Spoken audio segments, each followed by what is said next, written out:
Sun தொலைக்காட்சியில் ஒளிபரப்பாகிற எதிர்நீச்சல் season 2ல் ரொம்பவே ஸ்ட்ராங்கான கதாபாத்திரம், ஜனனி கதாபாத்திரத்தில் நடிச்சிட்டு இருக்கிறவங்க நடிகை பார்வதி அவர்கள். இவங்க வந்துட்டு சமீபத்தில் ஒரு இன்டர்வியூவில் நிறைய விஷயங்கள் ஷேர் பண்ணிக்கிட்டாங்க.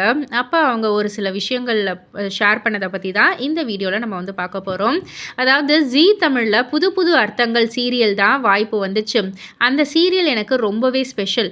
நான் கோலங்கள் சீரியலுடைய தீவிர ஃபேன் அப்படின்றதால எனக்கு தேவயானி மேம்னா ரொம்ப பிடிக்கும். அந்த சீரியல் மாமியார் மருமகள் கதை, அதுவும் தேவயானி மேம் தான் எனக்கு மாமியார்னு சொன்னதும் ஆக்டிங் தெரியலனாலும் பரவாயில்ல கற்றுக்கலாம்னு ஓகே சொன்னேன்.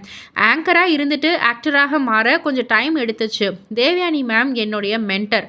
அவங்கக்கிட்ட நிறைய விஷயங்கள் நான் வந்து கற்றுக்கிட்டேன். அதுக்கப்புறம் திருச்செல்வம் சார்னால எதிர்நீச்சல் வாய்ப்பை எடுத்துக்கிட்டேன். சீரியலில் எல்லாரும் ஆல்ரெடி ஒரு குடும்பமாக செட் ஆகிட்டாங்க. ஆரம்பத்தில் ஜனனி ஆகணும்னா கொஞ்சம் டைம் எடுக்கும். இப்போ ட்ரெஸ் மாற்றின உடனே ஜனனி ஆகிடுவேன். என்னுடைய பெர்ஃபார்மன்ஸ் பார்த்துட்டு மக்கள் அவ்வளோ அன்பு கொடுக்குறாங்க. இதை நான் எதிர்பார்க்கவே இல்லை. நீங்கள் கிளாசிக் ஃபிலிமில் இருக்கிறவங்க மாதிரி நடிக்கிறீங்க, சாவித்ரி அம்மா மாதிரி ரியலாக நடிக்கிறீங்க அப்படின்ற மாதிரி சில நடிகர்களே என்கிட்ட வந்து சொல்லியிருக்காங்க. அது எல்லாமே எனக்கு ரொம்பவே சந்தோஷமாக இருக்குது அப்படின்ற மாதிரி அவங்க சொல்லியிருக்காங்க. இதை பற்றி நீங்கள் என்ன நினைக்கிறீங்க, உங்களுடைய கருத்து என்ன அப்படின்றத கீழே உள்ள கமெண்ட் பாக்ஸில் குறிப்பிட்டு சொல்லுங்கள். மறக்காமல் சேனலை சப்ஸ்கிரைப் பண்ணி பக்கத்தில் உள்ள பெல் ஐக்கானை கிளிக் பண்ணிவிடுங்க.